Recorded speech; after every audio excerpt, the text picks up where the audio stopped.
কোনো গাড়ি আসলে দুই চাকা ছাড়া চলে না।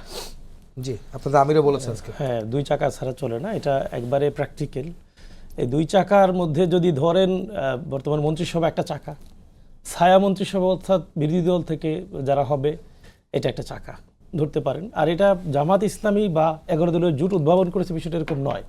আপনারা যদি ইউকের দিকে তাকান, ওয়েস্টমিনিস্টার মডেল হিসেবে এই প্রক্রিয়াটা চলে, কিন্তু সেখানে ইউরোপের বিভিন্ন দেশে এটা চলে। এটার মূলত উদ্দেশ্য হলো সরকারকে সহযোগিতা করা। আমি মনে করি এটাতে সরকারের সাথে বিরোধী দলের বিভিন্ন ব্যক্তি গোষ্ঠীর একটা সমঝোতার সুযোগ থাকবে। তবে বাংলাদেশের তিক্ত বাস্তবতা হলো পরামর্শ কেউ নিতে চায় না।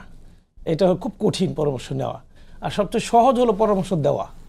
খুব মানে গুছিয়ে এরকম আপনাদের এই টক শোতেও দেখবেন সহজ কাজটা নিয়ে নিছেন আপনারা। হ্যাঁ, মানে না, সহজ কাজটা আমাদের দায়িত্বই পড়েছে, এটা আমরা আসলে কার্যকর করতে পারবো না কোনো ইস্যুতে। আপনারা তো দুইটা দলই এবার বলেছেন, দুটো জোটই বলেছেন যে আপনারা পরামর্শ নেবেন, এবং তারেক রহমান তার প্রেস কনফারেন্সে গতকাল কিন্তু বলেছেন সবাইকে নিয়ে আসলে নিরাপদ দেশ গড়তে চান।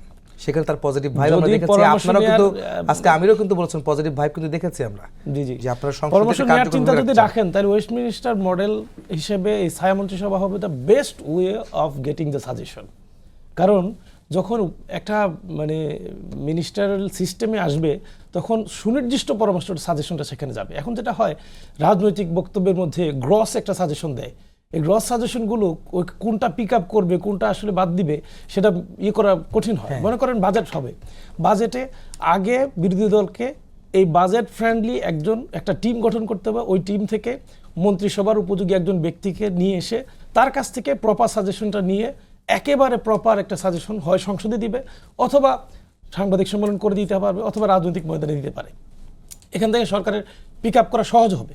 আগে যেটা হতো যে এই জনগণ এই মানে বাজেটটা হলো জনগণ মারার বাজেট, গরিব মারার বাজেট, কিন্তু কেন এটা মারার বাজেট, কেন গ্রহণ করা যাচ্ছে না, এই কথাগুলো কিন্তু আগের রাজনীতিবিদরা বলতো না।